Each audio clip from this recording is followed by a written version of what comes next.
ऐसा हुआ आपके एनजीओ ही क्यों चुना? हाँ, इसलिए कि मेरे दादा एक चीज़ पूछना चाह रहा था, मैंने देखा है कि गुजराती है ना जो होते हैं बहुत दिमागदार होते हैं, मतलब पैसा कैसे कमा लेते हैं इतना, वो इधर से स्टार्ट करते हैं इधर तक, बहुत लोग करप्ट करते हैं।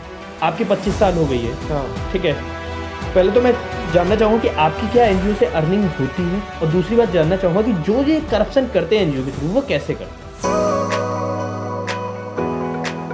नमस्ते, आदाब, सत श्री अकाल। तो कैसे हो आप? ये हमारा तीसरा पॉडकास्ट है और हमारे साथ हैं डॉक्टर मयूर जोशी सर, जो कि एनजीओ चलाते हैं, फाउंडर हैं एनजीओ के, 25 साल हो चुके हैं। उद्गम चैरिटेबल ट्रस्ट नाम है उनकी एनजीओ का। तो सर कैसे हो? बढ़िया, बहुत बहुत धन्यवाद जतिन कि आप हमारे ऑर्गेनाइजेशन उद्गम चैरिटेबल ट्रस्ट के 25 साल के पूरे होने के उपलक्ष्य में आज आप हमारे यहाँ पधारे हैं, और बहुत बहुत धन्यवाद। मैं बहुत ही बढ़िया और एकदम मस्त हूँ। Thank you very much sir. अच्छा सर, क्या करती है आपका एनजीओ का? बेसिकली थीम क्या है आपकी एनजीओ का? हाँ, हमारा बेसिकली एनजीओ 25 साल से कार्यरत है। हमारा उद्देश्य है कि वंचित समुदाय के जो भी व्यक्ति या पर्यावरण वगैरह है उसमें हमको उसको एक सातत्यपूर्ण विकास की ओर ले जाना। अच्छा। क्योंकि हम सस्टेनेबिलिटी की बात करते हैं, हाँ, पर जब तक हमारे साथ जुड़े हुए लोगों को अगर हम सस्टेन करने में, आगे बढ़ने में मदद रूप नहीं होंगे, प्रयास नहीं करेंगे, तो हमारे देश की इकोनॉमी में हम लोग योगदान नहीं कर पाएंगे। 14 वर्षों से हम लोग बिल्कुल जमीनी स्तर की महिलाओं को ढूंढ के अंतर्राष्ट्रीय महिला दिन पे सम्मानित करने का कार्य करते हैं। और हम छाती ठोक के कहते हैं कि पूरे भारतवर्ष में शायद सबसे पुराना महिला सम्मान का कार्यक्रम सरकार के अलावा हमारी संस्था ही चलाती है करके। और उसके अलावा फिर पर्यावरण पे, क्लाइमेट चेंज के ऊपर कह सकते हैं कि आपका बहुत डाइवर्स है। हाँ, डाइवर्स, और हर फील्ड में है लगभग। हर फील्ड में है। कोई ऐसा हुआ, जैसे आपने बताया कि आपके 5000 से ज़्यादा बच्चों को आप पढ़ा चुके हो, तो कभी कुछ ऐसा हुआ कि हाँ गर्व हुआ, मतलब कि या मज़ा आ गया इस काम को करके, कभी ऐसा हुआ आपके साथ? हमारे लिए तो हर क्षण हर बच्चे को देख के, साल के 5,000 बच्चे हैं, तो आप सोचे हमारी स्कूल के बच्चों की 3 पीढ़ी निकल गई करके।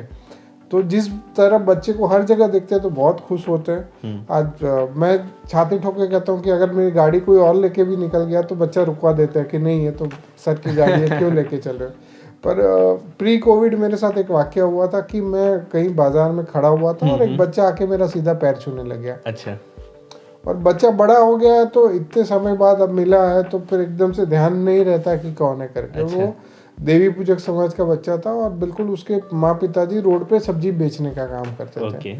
तो फिर मैंने उसे पूछा तो उसने कहा मैं भावेश। फिर मुझे एकदम से ध्यान नहीं, बोले मैं भावेश दंतानी। तो मैं उसके सरनेम से उसको पहचान, हाँ बेटा बोल क्या कर रहा है करके।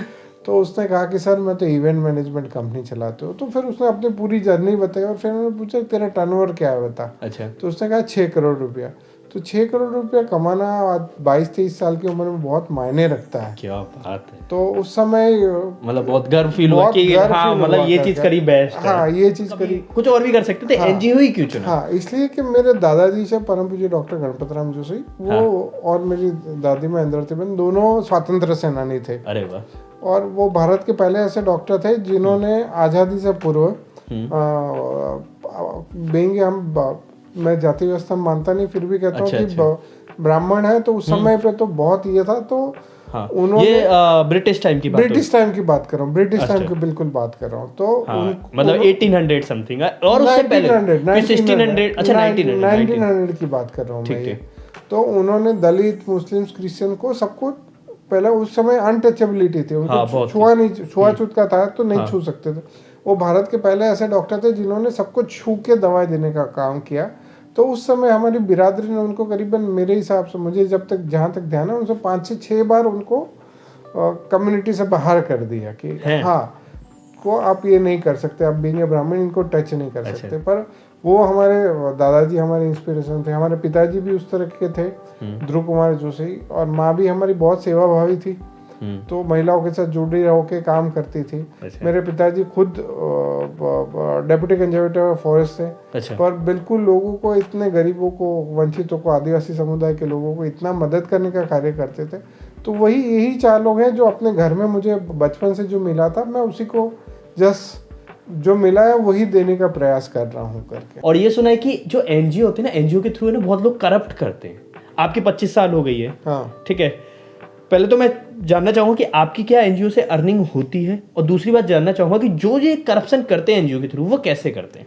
जैसे हमारा एनजीओ है, हम लोग ज़्यादातर अभी तक इन काइंड डोनेशन लेते हैं, हम लोग पैसा ज़्यादा लेते नहीं हैं। अभी थोड़ा बहुत हम अब पोस्ट कोविड लोग दे रहे हैं तो हम थोड़ा बहुत ले लेते हैं, पर ज़्यादातर हम लोग डोनेशन लेना प्रीफर नहीं करते। हम लोग इन काइंड डोनेशन लेते हैं, जिनसे भी लेते हैं। स्कूल कॉलेजेस भी जुड़े हैं तो हम जैसे कॉर्पोरेट है तो भी उनसे भी हम लोग सीधा मटेरियल मांगते हैं। अच्छा। कि बच्चों को पढ़ने के लिए इतने नोटबुक चाहिए, इतने बच्चों के लिए इतना, एक बच्चे पे 6। अच्छा, मतलब जो आएगा वो जाएगा, मतलब क्लियर एज अ टेस्ट है, क्लियर लिस्ट है। अगर हम कोई कार्यक्रम लेते हैं, सरकार से कोई प्रोग्राम करने की सहायता लेते हैं, तो भी वो कार्यक्रम का पैसा वहाँ खर्च करना ही है। अच्छा, उसमें से बचाने की बात नहीं है। तो और जो और एनजीओज का जो आता है न्यूज में कि उनके पास इतना पैसा है या वो सारी चीजें, तो वो कैसे होता है उन लोगों का करप्शन? ऐसा होता है कि देखो, हर जगह का अपना एक क्या कहते हैं, इकोनॉमी है। हर संस्था का अपना एक गणित है।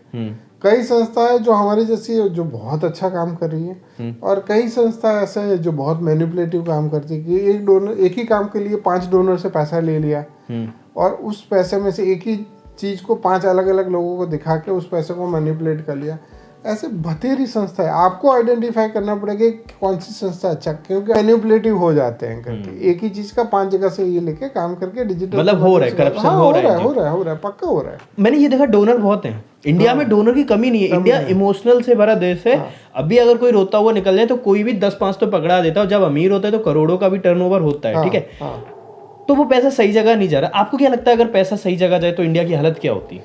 मुझे लग रहा, ये मेरा अपना परसेप्शन है और अपना स्टेटमेंट, मुझे लग रहा है कि इस सेक्टर में जितना पैसा आया आज तक, मैं 75 साल का, अगर अभी हम अमृत काल में हैं तो 75 साल की बात करूं, अगर उसमें से 50% भी अपनी सही जगह खर्चा हुआ होता तो इस देश की शक्ल और सीरत दोनों अलग होती। मतलब आपको ऐसा लगता है कि जो डोनेशन आया है इस एनजीओ इंडस्ट्री में, हाँ, वो 50% भी सही जगह नहीं लगा है? मुझे ये मेरा व्यक्तिगत मानना है। ये मेरा व्यक्तिगत मानना है कि क्योंकि मैंने बहुत बड़े बड़े लोगों को, बड़ी बड़ी संस्थाओं को, मैं बड़े बड़े नेटवर्कों के साथ जुड़ा रहा और अभी भी जुड़ा हुआ हूँ। तो मैंने देखा कि कौन लोग कैसे मैनिपुलेट करते हैं। आपने जो अभी मैनिपुलेशन की बात बताई, वो मुझे पता है कि लोग कैसे मैनिपुलेट करते हैं। तो सबका अपना अपना जुगाड़ है। अच्छा, एक ही प्रोग्राम को 4 जगह दिखा के आपने पैसा उस प्रोग्राम का उठा के खर्चा कर लिया। मतलब ये चीजें हो रही है। हमारा युवा है, एनजीओ में जुड़ना चाहता है, ठीक है, बतेर एनजीओ है, मतलब बहुत सारी एनजीओ, हाँ, समझ गया। और वो किस एनजीओ पे जुड़े, मतलब कैसे बेस्ट एनजीओ को सिलेक्ट करे? ऑन द बेसिस ऑफ उनका थीम सेलेक्ट करे, या ऑन द बेसिस ऑफ उनका work? Theme and the basis, जैसे मुझे एनवायरनमेंट पसंद है तो मैं एनवायरनमेंट बेसिस पे सिलेक्ट करूं, या उनके वर्क के बेसिस पे सिलेक्ट करूं? नहीं, वो दोनों चीज़ें आपको देखनी पड़ेगी। अगर आपको एनवायरनमेंट पसंद है तो कोई सी पेड़ लगा रहा है उसके लिए मत जुड़िए। वो पेड़ को वो नर्चर भी कर रहा है, गूगल से जियो टैगिंग भी कर रहा है, हाँ। तो वो पेड़ कहाँ कितना बड़ा वो पूरी दुनिया को दिखेगा। लोकल क्लाइमेट के हिसाब से वो पेड़ ले रहा है, खाली दिखाने वाला पेड़ नहीं ले रहा है। yes. तो उस तरह का भी आपको देखना पड़ेगा। तो उसका काम भी हो गया और आपका सब्जेक्ट भी आ गया, एनवायरनमेंट आ गया, हाँ. तो दोनों चीज़ों को आपको बैलेंस करके आपको उस एनजीओ के साथ देखना पड़ेगा और फिर काम करें। और काम करने के लिए टेम्परेरी तौर पे मत जुड़िए। मैंने जैसे ही कहा डोनर के लिए कह रहा हूँ, ऐसे ही मैं वॉलंटियर के लिए भी कह रहा हूँ कि उससे लॉन्ग टर्म प्लानिंग करते हुए जुड़िए। अच्छा। और उस लॉन्ग टर्म प्लानिंग में उस एनजीओ का आप एसेट कैसे बन सकते हो, अच्छा, आपके माध्यम से और 25 लोग कैसे जुड़ के और अच्छा रिजल्ट ओरिएंटेड काम कैसे कर सकते हो, अच्छा, वो देखते हो आप, उसके साथ काम करिए करके। आपने बोला ना कि बिना पैसों के आ रहे, कभी कुछ ऐसा है धमकी टाइप की है, कर देंगे तुम बहुत वो कर रहे हो, अपना नाम ज्यादा कर रहे हो, एकदम डरा देने वाला, हिल गए हो आप? हमने 6 साल पहले हिला तो बिल्कुल नहीं था। अच्छा। हमने कहा कि जो उखाड़ना है उखाड़ लो। अच्छा।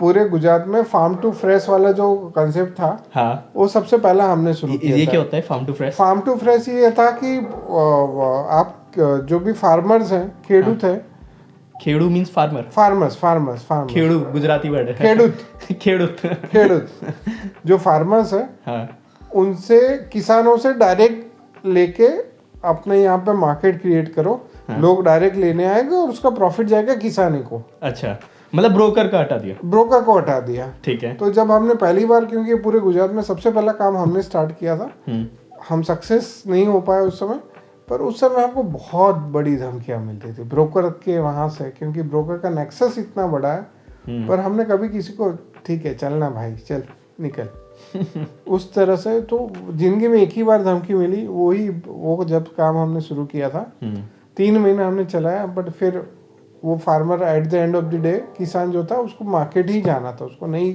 यहाँ बेचना था। तो फिर रीजन ये होगा ना कि फार्मर थोड़ा पढ़ा लिखा नहीं होगा। नहीं, फार्मर पढ़ा लिखा था, पर जो अब जब ब्रोकर्स हमारे साथ कुछ नहीं कर पाए तो फिर उन्होंने प्रेशर फार्मर के ऊपर बनाना चालू कर दिया।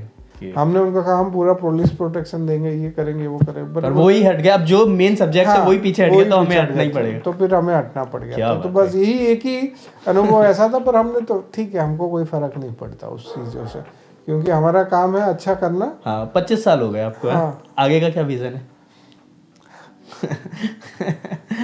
आगे का विजन ये है, विजन तो बहुत बड़ा है। अब भी हम लोग कर रहे हैं उसके ऊपर काम। तो एक क्लस्टर जोन बनाना है जिसकी डिपेंडेंसी एक दूसरे के, वो पूरे सारे गांव की इकोनॉमी एक दूसरे के ऊपर हो, जिनको बाहर से लाने कुछ की जरूरत ना पड़े। तो एक मॉडल क्लस्टर खड़ा करना है जिसमें आके लोग रहें, आप जैसे युवा है वो हमारे साथ जुड़े, वहाँ आके काम करें, और भारत देश का सही में ग्रामीण विकास की जो अर्थव्यवस्था है उससे हम लोग आगे कैसे बढ़ सकते हैं, उस तरह का एक मॉडल पूरा क्रिएट करने, मतलब गांव को आगे बढ़ाना है, गांव को आगे बढ़ाने के मॉडल कहीं में गांधी जी ने बोला था, किसी ने बोला था कि इंडिया को अगर अच्छा करना है तो गांव को बहुत अच्छा करना है, ऐसा है ना? हाँ जी, बहुत बढ़िया। तो वही एक, और वो क्या है कि वो एक सिंगल गांव को नहीं करने की, एक 8-10 गांव को पूरा एक क्लस्टर लेके वहां पे लोगों को, जितने भी है गांव में लोग रह रहे हैं, उनको कहीं बाहर काम करने की जरूरत ना पड़े, वहीं की लोकल ग्रामीण अर्थव्यवस्था से हम लोग पूरा एक बहुत बढ़िया खड़ा कर दे। तो और एक उसमें कला भी हो, संगीत भी हो, कल्चरल बेस्ड हो, पूरा उस तरह के भारत की सनातन, ये चीज मुझे अच्छा लगा, नहीं नया था ना, भारत की सनातन परंपरा और संस्कृति को ध्यान में रखते हुए क्लस्टर को बनाया। बहुत बढ़िया, मजा आ गया करना ये तो बढ़िया। फिर लूंगा दोबारा इंटरव्यू, पक्का ये वाला जल्दी करना ना, पक्का। चलो बहुत मजा आया। अच्छा मैं बताता हूँ, सर काफी बिजी रहते हैं, अभी भी 11 बज रहे हैं, अभी इंटरव्यू लेने आया हूँ, तो बिजी तो रहते हैं, एनजीओ के लिए काम तो करते रहते हैं काफी, तो काफी मजा आया सर से, मतलब काफी कुछ जानने को है। पर क्या है, वीडियो की भी एक मतलब टाइम होता है, ज्यादा बड़ी नहीं रख सकते, अगर अच्छा लगे तो पार्ट 2 बनाएंगे। काफी कुछ मजा आया सर। तो 2 सवाल और रहते हैं। पहला सवाल ये है कि युवा को क्या एडवाइस देना चाहोगे? युवा को मैं हमेशा ये कहूँगा, डटे रहिए। कभी भी ये मत सोचिए कि सफलता या असफलता, क्योंकि सफलता या असफलता एक स्टेप है, उससे आगे बढ़ के आपको काम तो करना ही है ना, तो बस डटे रहिए। क्या बात है। और एक और चीज़ पूछना चाहूँगा, हमारे में एक ये चीज़ रहता है, आप अभी अगर आपको मौका मिले, मतलब किसी को सजेस्ट करना चाहो मुझे कि मैं किसका अब नेक्स्ट इंटरव्यू लूँ, जो आपके जान पहचान के हो, तो इस कैमरे में बोल सकते हो आप। मैं तो बहुत लंबी लिस्ट आपको दे सकता हूँ कि आप इसका लीजिए, इसका लीजिए, इसका लीजिए। एक करते हैं, मैराथन रनर है जो 127 मैराथन दौड़ चुके हैं, जगत कारणी। अच्छा। आप उनका भी इंटरव्यू ले सकते हैं। वो कहाँ रहते हैं? वो भी गांधीनगर में ही रहते हैं, और उन्होंने अपनी 59 की एज में उन्होंने मैराथन दौड़ना चालू किया। उनसे तो नेक्स्ट आ रहा हूँ तो आप उन्हीं का इंटरव्यू भी ले सकते हैं, बहुत यही गांधीनगर में ही है, तो आप उनका भी इंटरव्यू कर सकते हैं। ठीक है, और मजा आया काफी। मुझे भी कुछ राय दीजिए मेरे लिए, कुछ अच्छा, कैसे ग्रो क्या कर सकता हूँ, मतलब कुछ अच्छा बताओ आप। मैं आपको आज दूसरी बार मिल रहा हूँ, आप परसों कार्यक्रम में आए थे और आज दूसरी बार मिल रहा हूँ, पर मुझे लग रहा है कि आप जितने सहज है और सरल है वैसे ही रहिए, और मजे से काम करिए। बिल्कुल मजे से हो रहा है। चलो ठीक है, तो काफी मजा आया। मैं जब भी कोई चीज अंत करता हूँ तो अपनी वीडियो में बोलता हूँ जय हिंद जय भारत बोलता हूँ लास्ट में, तो आप मेरे साथ बोलिएगा कैमरे देख के। आज के लिए इतना काफी है। जय हिंद जय भारत। जय हिंद।